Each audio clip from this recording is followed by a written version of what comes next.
জয় নিতাই, জয় গৌর, জয় রাধেশ্যাম। নিতাই পরিবার চ্যানেল থেকে সকলকে স্বাগত। আমার নিতাই চাঁদের সংসারে আজ মধ্যাহ্নভোগের জন্য কি কি রান্না হচ্ছে চলুন এক নজরে দেখে নিই। আপনারা সকলে দেখে নিন। তো প্রথমে হচ্ছে ভাজা।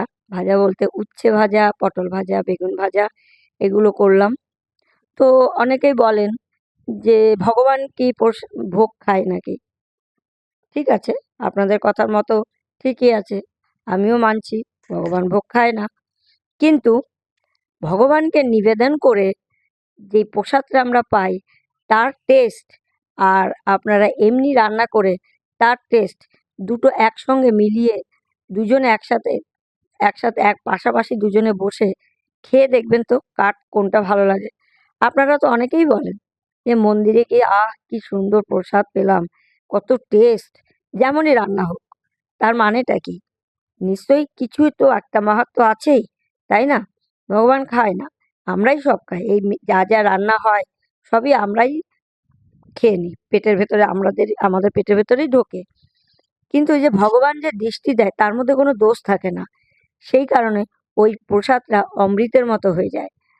তাই সকলকেই বলবো যে অন্তত ভগবানকে নিবেদন করে আপনারা যদি সেই খাবারটা খান, দেখবেন তার টেস্ট, তার গুণ, তার সব কিছু অন্যরকম হয়ে যাবে। আপনাদের মনটাও অন্যরকম হয়ে যাবে, শরীর স্বাস্থ্যের দিক দিয়ে খুবই ভালো থাকবে। যাই হোক, এত কিছু কথা না বলে আসল কথায় আসি। এবার হচ্ছে আমাদের পেঁপের ঘন্ট হচ্ছে। তো এর মধ্যে আমি সর্ষে, তেজপাতা, শুকনো লঙ্কা ফোড়ন দিয়ে পেঁপেটাকে গ্রেট করে নিয়েছিলাম, সেই পেঁপেটাকে আমি দিয়ে দিলাম। তার মধ্যে একটু নুন, সামান্য হলুদ, এইগুলো দিয়ে নাড়াচাড়া করে ঢেকে দিয়েছিলাম, যাতে ওটা ভাপে কম সিমে করে ভাপে সেদ্ধ হয়। নাহলে পেঁপেটা একটু শক্ত হয়ে থাকবে, সেই কারণে ওটাকে ঢেকে দিয়েছিলাম। তো আস্তে আস্তে হচ্ছে। তো যারা প্রসাদভোজী তারা যে কত আনন্দ পায়, তো আপনাদের সেটা বলে বোঝাতে পারবো না। হয়তো এককালে আমিও ছিলাম, ভগবানকে নিবেদন না করেই প্রসাদ পেতাম, খাবার খেতাম, কিন্তু সেই খাবারের ভালো লাগতো না। এই যে এর মধ্যে আবার কথা বলতে বলতে বলছি, কাঁচা লঙ্কাটা দিলাম। তো কাঁচা লঙ্কাটা না দিলে তো একটু ঝাল ঝাল মিষ্টি মিষ্টি না হলে তো ভালো লাগবে না, আমাদের নিতাই চাঁদও গ্রহণ করবে না। অতএব একটু লঙ্কাও দিতে হবে, বেশি না। ভগবানকে আবার ঝাল বেশি দেওয়া যাবে না, ভগবানের ঝাল লাগলে কষ্ট হবে আমাদের। আর সারাদিনের যা যা করি সেটা তো আর সম্ভব হয়ে ওঠে না। তার কারণ হচ্ছে তাহলে আমাকে মোবাইলটা নিয়েই সারাক্ষণ ভিডিও নিয়ে থাকতে হবে। তাহলে ভগবানের সেবা পুজো কখন করব? ভগবানের সেবায় হয়তো ব্যাঘাত হবে, সে কষ্ট পাবে। সেই কারণে যতটুকু সম্ভব আপনাদের কাছে তুলে ধরার চেষ্টা করছি। যদি ভালো লাগে, লাইক, শেয়ার, কমেন্ট কিন্তু অবশ্যই করবেন। আর যদি ভালো না লাগে, তবুও কমেন্ট করবেন। কেমন? আর এই রকম রান্না যদি আরো সুন্দর সুন্দর রান্না পেতে চান, অবশ্যই আমাকে কমেন্ট করে জানাবেন। আমি অবশ্যই আপনাদের সামনে নিরামিষ রান্না তুলে ধরবো। তো আমি বলছি না যে সব দিনই আপনারা নিরামিষ খান। যারা আমিষ খান, দেখবেন একদিন এরকম করতে করতে আর কোন দিন আপনারা নিজেরাও বুঝতে পারবেন না যে আপনারা প্রসাদভোজী হয়ে গেছেন, নিরামিষভোজী হয়ে গেছেন। ঠিক আছে? তো এরকম করতে করতে এবার হয়ে গেছে, কিন্তু আমার এটা হয়ে গেছে। এবার নামাবার আগে একটু ঘি দিয়ে দেবেন। আর দিয়েছি আরেকটা মশলা, সর্ষে আর জিরেকে ফ্রাই করে নিয়েছিলাম আমি। আমার মশলা রেডি করাই থাকে, সেটাকে একটু দিয়ে দিয়েছি। যখন প্রসাদ পাবেন এরকমভাবে করে দেখবেন, সত্যিই ভালো লাগে। প্রসাদ যারা না পান, এমনি নিরামিষ খান। নিরামিষ দিনও অনেকে তো সোম, মঙ্গল, বৃহস্পতি, শনি, এইসব দিনগুলোতে আপনারা নিরামিষ খান। সেদিনকে আপনারা খেয়ে দেখবেন, অবশ্যই ভালো লাগে। এরপরে এখন হবে ডাল। ডাল বলতে আজকে করেছি অরহর ডাল, প্রেসার কুকারে সেদ্ধ করে নিয়েছি। আর এখানে এখন তেলের মধ্যে ফোড়ন দিলাম, সর্ষে আর শুকনো লঙ্কা, আর কিচ্ছু দিইনি। আর টমেটো কুচি করে রেখেছি। এই এটা টমেটোটা একটুখানি ফ্রাই করে নেবো একটু লবণ হলুদ দিয়ে। এই যে টমেটোটা দিলাম, এবার একটুখানি গলে গলে যাবে, সেই সময় ডালটাও ঢেলে দেবো। তারপরে তো ডালটা ফুটে উঠলে নামাবার আগে একটু মিষ্টি দিয়ে দেবো। মিষ্টি দেওয়ার পরে ডালটা আমার রেডি হয়ে যাবে। তো অতএব আমার কথা কিছু মনে করবেন না যে আমি প্রসাদভোজী বলে আপনাদের আমি জোর করছি, একদমই না। এগুলো যার যার নিজস্ব ব্যাপার। কারণ আমি কাউকে জোর করার কেউ নই। ভগবান যেদিনকে যাকে কৃপা করবে সেদিনকে সে ঠিক প্রসাদভোজী হয়ে যাবে। কিন্তু আমি বলছি যে আমিও এককালে আমিষ গ্রহণ করেছি, ভক্ষণ করেছি। তো এখন আমি একটু হিংও দিয়েছিলাম। কথা বলতে, বলতে বলে দিলাম। একটু হিং দিয়েছিলাম, সেটা বলতে ভুলে গেছিলাম। তো এই নাড়াচাড়া করার পরে এবারে ডালটাও দিয়ে দেবো। তো সেই জন্যই আমি বলব যে আমারও একটা এমন সময় দিন এসছিল যে আমি ওখান থেকে এখানে এসছি। তো এরও অনেক, অনেক গল্প আছে, অনেক গল্প আছে। যা কিভাবে কি হলো আমি নিজেও জানি না। তো হয়ে গেছি। তো আপনাদের কাছে এটাই অনুরোধ করব, ভগবানকে অবহেলা করবেন না। অন্তত হরিনাম জপটা করুন। সবার হয়তো সময় হয়ে ওঠে না। প্রসাদভোজী হওয়া মানে একটু কষ্টেরই ব্যাপার। এই যে ডালটা দিয়ে দিয়েছি, ডালটা দিয়ে একটু সামান্য গাঢ় হয়ে গেছিল তো, তাই একটু জলও দিয়ে দিলাম। নাহলে তো ফুটলে আরো গাঢ় হয়ে যাবে। ভগবানের খেতে কষ্ট হবে, আমাদেরও কষ্ট হবে। তো এরকম যখন যার সময় হবে সে ঠিক সেই জায়গায় পৌঁছে যাবে। ধনেপাতাও দিয়ে দিলাম। ডাল করতে, করতে ডালে নামাবার আগে ধনেপাতাটাও দিয়ে দিলাম। তা আমি ওই জন্য কাউকে কিছু জোর করে বলব না। যার ইচ্ছে হবে সে প্রসাদভোজী অবশ্যই হবে। আর যারা প্রসাদভোজী হয়েছে তাদের সাথে গল্প গল্প করে দেখবেন কখনো, কখনো। দেখবেন যে তাদের মন, তাদের কতটা আনন্দ থাকে ভগবানের সেবা পুজো করে। হয়তো আপনারা কাজের মধ্যে সময় পাচ্ছেন না, কেউ চাকরি সূত্রে বাইরে থাকেন, কর্মক্ষেত্রে তাদের সময় হয়ে ওঠে না। তবু আপনারা হয়তো মনে, মনে চান যদি আমরাও যদি প্রসাদভোজী হতাম। রাইট, এটা তো ঠিক। কিন্তু মাঝে মধ্যে কি করবেন? আপনারা সকলে মন্দিরে যাবেন। মন্দিরে গিয়ে ওখানে যেদিনকে যেমন সেবা পুজো হয় সেদিনকে গিয়ে প্রসাদ পাবেন। দেখবেন ঐরকম করতে, করতে আস্তে, আস্তে হয়ে যাবে। আমিও কিন্তু অনেক কাজ করি। আমি কর্মক্ষেত্র তো করতেই হবে। কর্মজীবন না থাকলে নিতাই চাঁদের সংসার চালাবো কি করে? টাকা দরকার প্রত্যেকটা মানুষেরই। তো তার মধ্যেই আমি যতটুকু পারি কর্ম করি। মানে কর্ম করি বলতে রোজগারের কথা আমি বলছি। সেটাও করি যতটুকু সম্ভব। আমার এখতিয়ারের বাইরে তো আর করতে পারবো না। তো আমার ছোট্ট একটা টেলারের দোকান আছে। দোকানটা অবশ্য ঘরের মধ্যেই। তার জন্য হয়তো আমি সময় পাই। আরেকটা এমনিও এক্সট্রা কাজ করি। তো এগুলো করে তার মধ্যে আবার এই ইউটিউব চ্যানেল খুলেছি। তো সবগুলো করে আপনারা হয়তো ভাববেন, এ তাহলে কিছুই করে না। হয়তো করি না, আমি তো অধম। আমি তো কিছুই জানিই না সেবা পুজো কি করে করতে হয়। তো করি। ভগবানের সেবা পুজো করা অত কি সহজ? সেই যোগ্যতা আমার এখনো হয়ে ওঠেনি। তো আপনারা একটু আশীর্বাদ করবেন যাতে আমার সেই যোগ্য হয়ে উঠি, যে আমি ভগবানের সেবা পুজো ঠিক মতো করতে পারি। এখনো কিছুই শিখিনি। সবে জন্ম নিয়েছি। এরপর সয়াবিন আলুর তরকারি রসা হবে। তো রসার মধ্যে এখন আমি তেলের মধ্যে জিরে ফোড়ন দিলাম, একটু তেজপাতা ফোড়ন দেব। আর তার আগে এটা যে দিলাম এটা হচ্ছে বেসন। বেসনটাকে আগে তেলে ফ্রাই করে নিলাম জিরে দেওয়ার পরে। আর তেজপাতাও দেব। তো আস্তে, আস্তে একটু বাদামি কালারের হয়ে যাবে। তখন এর মধ্যে আমি টমেটো, আমার একটা ইয়ে আছে হামুলদিস্তা টাইপের, ওর মধ্যে একটু লবণ দিয়ে টমেটোকে কুচিয়ে ওটাকে থেঁতো করে নিই। আমি মিক্সিতে করি না ওটা। ওটা আমার বেশ ভালো লাগে। থেঁতো করে লবণ দেওয়ার পরে একদম টমেটোটা গলে যায়। এই যে দেখুন, এটার মধ্যে আমি থেঁতো করে নিয়েছিলাম। সেই টমেটোটা দিলাম। দিয়ে একটুখানি লবণ দিয়ে, লবণ তো দেওয়াই ছিল। এবার এর মধ্যে নুন, হলুদ, জিরে গুঁড়ো যা, যা লাগে মোটামুটি সবই দিয়েছি। আদা দিইনি কিন্তু। আদার গুঁড়ো দিয়েছি আমি। ওই ড্রাই করা আদা থাকে আমার, মানে শুকনো আদা গুঁড়ো করে রেখেছি। সেই আদা গুঁড়ো দিয়েছি, আর জিরে গুঁড়ো দিয়েছি, আর একটু লঙ্কা গুঁড়ো দিয়েছি। আর নুন, চিনি, মিষ্টি এগুলো তো সকলেই জানেন। আমি তো রান্নার কিছু জানি না। ঝটপট যেমনভাবে রান্না হয় মশলাপাতিটা একটু কম দিই আমি। এবার একটু জল দিয়ে কষাচ্ছি, না কষালে তো ভালো লাগবে না, টমেটোর গন্ধটা, কাঁচা গন্ধটা থেকে যাবে। সেই কারণে ভালো করে কষাতে হবে।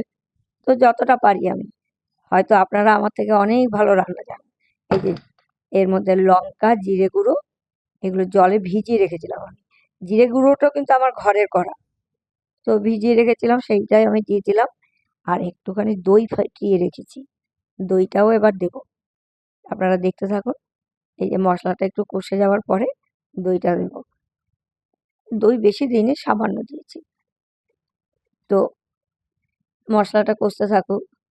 তা আমার কথা সকলে যদি ভালো লাগে, আরেকবারও বলছি, লাইক, শেয়ার, কমেন্ট করে দেবেন।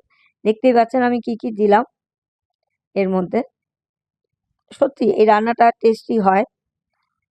একদিন একদিন কোনো অনুষ্ঠানে আপনারা যদি, যারা প্রসাদভোজী নয়, কোনো অনুষ্ঠান হলো, ভগবানকে এরকম দিয়ে দেখবেন। আর হিং, আমি বেশিরভাগ নিরামিষ তরকারিতে একটু হিং দিই। হিং দিলে টেস্টের পরিমাণটা আরেকটু বেড়ে যায়। তো ভগবানকে ভোগ লাগিয়ে দেখবেন, ভালো লাগে। প্রসাদ পেয়ে দেখবেন। এমনি নিরামিষ যারা খান তারাও, মানে সোমবার, মঙ্গলবার, শনিবার, বৃহস্পতিবার যারা খান সেই দিনও করতে পারেন। দেখবেন ভালোই লাগে, খারাপ লাগে না। আমার ভালো লাগে, আপনার নাও লাগতে পারে, তো ট্রাই করে দেখতে পারেন। এবার এই দইটা দিলাম, দইটা ফেটিয়ে রেখেছিলাম আমি। সেই দইটাকে ভালো করে কষাবো, কষিয়ে তারপর সেই আলু আর সয়াবিনটা দিয়ে দেবো। এইভাবে আমার আজকে সয়াবিন রসা রেডি হয়ে যাবে। দেখুন কিভাবে কষাচ্ছি, কালারটা দেখুন কত সুন্দর হয়েছে। সত্যি হয়েছে না? আর বলবেন তো, যদি কালার ভালো না হয় আমাকে কমেন্ট করবেন, কেমন? আমি তো রান্না জানি না, যদি কোনো ভুল ভ্রান্তি হয় আমাকে অবশ্যই আমাকে বলে দেবেন কিভাবে করব। আপনাদের কাছে কোনো যদি সিক্রেট রান্না থাকে অবশ্যই আমাকে কিন্তু কমেন্ট করে জানাবেন, কেমন? আমি সেই রান্না আপনাদের মতো করে ট্রাই করব, ভগবানকে সেটা নিবেদন করব। কারণ থাকতে পারে না, অনেকে অনেক নতুনত্ব রান্না জানে, তো তাদের কাছ থেকে জানতে শিখতে বেশ ভালোই লাগবে, এবং নিতাই চাঁদকে আমি দিতেও পারবো। আমার খুব আনন্দ হবে।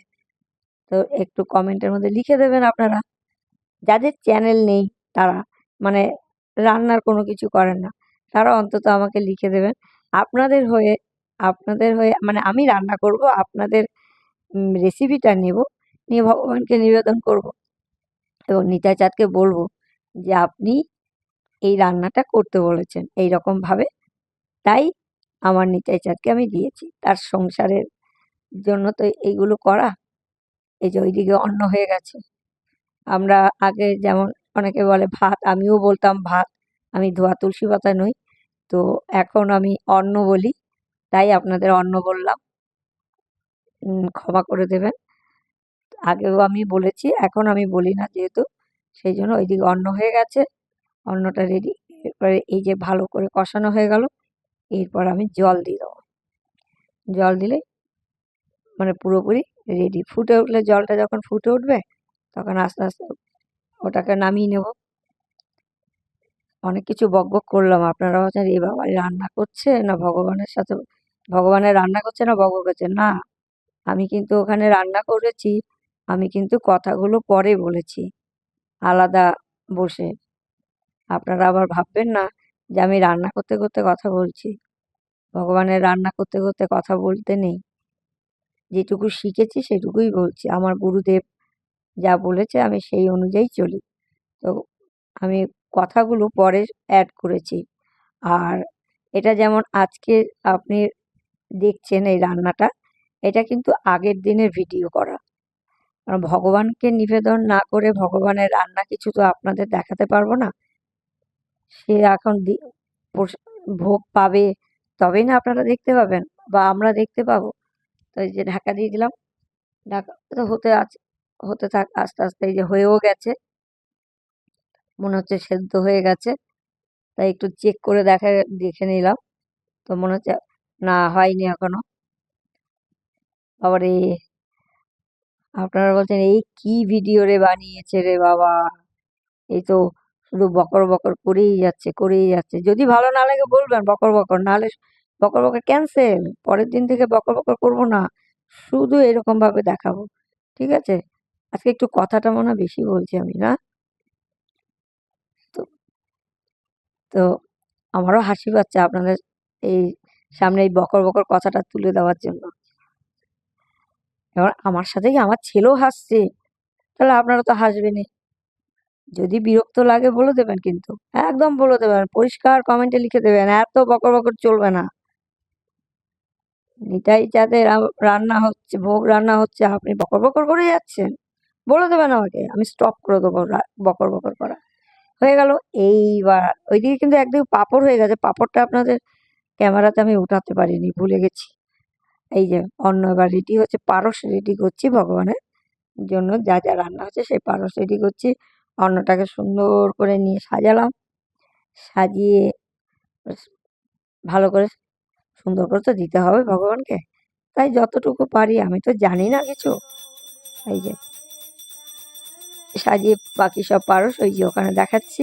তো এটাও আমার নিবেদন করার পরে যখন ভোগ আরতি হচ্ছে, তখন আপনাদের আবার পুরোটা তুলে দিলাম। ওই দেখুন আমার নিতাই চাঁদ বসে আছে। এখন রাধারানী সাজিয়ে রেখেছি, জানেন? রাধাষ্টমীর পর থেকে এখনো কিন্তু রাধারানী সেজে আছে। আর ওই যে দেখতে পাচ্ছেন ক্যামেরা থেকে অনেকটা দূরে, লক্ষ্মী আর নারায়ণ যুগল বসে আছে আমার ঘরে। এই আর আরতি হচ্ছে, আরতিটা আপনারা দর্শন করুন। আমি তো আর ভালো আরতি করতে পারি না, যেমন পারি হেলা ফেলা করে আরতি করি, সেটাই দর্শন করুন। যদি ভালো লাগে, আবারও বলছি কিন্তু কমেন্ট অবশ্যই করবেন। কেউ কমেন্ট, লাইক, শেয়ার না করে যাবেন না কিন্তু, নাহলে কিন্তু আমি আর ভিডিও দেবো না। আমার খুব কষ্ট হবে। আমার নিতাই চাঁদের সংসারে যদি ভিডিও কেউ না দেখে, তাহলে আমার কতটা খারাপ লাগবে বলুন তো, যে আমার নিতাই চাঁদকে কেউ পছন্দ করে না, তাই না? আবারও বলছি একবার সকলে বলুন না, দু হাত ধরে, নিতাই গৌর সীতানাথ প্রেমানন্দে হরি হরি বল। সকলে একবার বলবেন কিন্তু অবশ্যই, যখন এই ভিডিওটা দেখবেন একটু দু হাত তুলে বলবেন, আবারও বলবেন, নিতাই গৌর সীতানাথ প্রেমানন্দে হরি হরি বল। এই দেখুন, এইবার হচ্ছে বস্ত্র দিয়ে তাকে আরতি করা হচ্ছে। তার আগে তো দেখলেন ধূপকাঠি, তারপর প্রদীপ, তারপরে জলশঙ্খ, তারপর বস্ত্রর পরে তখন আবার ফুলও দেয়, কিন্তু আমার কাছে এখন ফুল ছিল না, ফুল সন্ধ্যের জন্য অল্প একটু রেখে দিয়েছি, এখন ফুল তো ফোটে না সেরকম। এবার ময়ূরপুচ্ছ দিয়ে, পাখা দিয়ে তাকে আরতি করানো হচ্ছে আমার নিতাই চাঁদকে। এরপর চামরটা আমি নিতে ভুলে গেছি, চামরটা নেওয়া হয়নি, চামরটা ওপরে ছিল আর উঠতেও পারিনি। তো আপনারা ভাববেন যে বসে বসে কেন করছে আরতি, দাঁড়িয়ে কেন করছে না। আমি দাঁড়িয়ে করলে ভগবান নিচের দিকে থেকে যায়, কারণ আমার হাইটটা খুব একটা বেশি না আমার ঠাকুর ঘরে। আমার নিতাই চাঁদ যেখানে বসে আছে, তার জন্য আমাকে হাঁটু গেড়ে ওখানে ওইরকমভাবে বসে আমাকে আরতি করতে হয়। দাঁড়িয়ে করলে আমি ওপরে উঠে যাই, ভগবান নিচে থাকে, তো সেই কারণে আমি হাঁটু গেড়ে করি। শঙ্খ বাজালাম, হয়ে গেল। এবার ভগবানকে আমি বলবো বিশ্রাম নিতে। এই যে আমি বললাম, এবার আপনারাও বলুন, নিতাই গৌর সীতানাথ প্রেমানন্দে হরি হরি বল। তো আজকের মতো ভিডিওটি এখানে শেষ করছি। আবারও বলছি, যদি ভালো লাগে লাইক, শেয়ার, কমেন্ট